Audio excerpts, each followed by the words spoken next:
नमस्कार मंडळी, आज आपण बनवणार आहोत चना प्रोटीन चाट। चना प्रोटीन चाट बनवण्यासाठी आपल्याला लागणार आहे गाजर, सिमला मिरची, टोमॅटो, कांदा आणि काकडी कापलेली।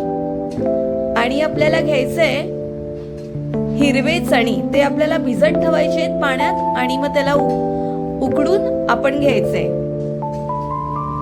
आता आपल्याला एक बाउल घ्यायचंय, त्या बाउल मध्ये आपण उकडलेले चणे टाकायचे आणि आपण ज्या भाज्या कापलेल्या आहेत त्या आपल्याला मिक्स करायच्या आहेत, जसं कांदा, काकडी, सिमला मिरची, गाजर, टोमॅटो हे सगळं मिक्स करून घ्यायचंय। आणि मिक्स करून झालं की आपल्याला चिमूटभर मीठ टाकायचंय, त्यात आपल्याला चाट मसाला मिक्स करायचा आहे आणि 1 चमचा लाल तिखट टाकून मिक्स करून घ्यायचंय आणि कोथिंबीर मिक्स करून सर्व करायचे।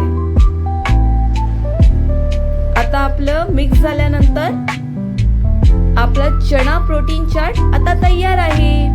चना प्रोटीन चाट ही एक हेल्दी रेसिपी आहे, ही एक डायबिटीज पेशंटसाठी पण खूप उपयुक्त आहे आणि हेल्थसाठी तर बेस्ट आहे।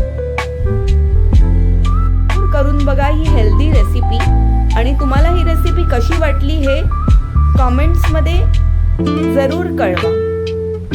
आणि जर तुम्हाला हा व्हिडिओ आवडला असल्यास तर लाईक, सबस्क्राईब आणि शेअर करायला विसरू नका। Thank you for watching.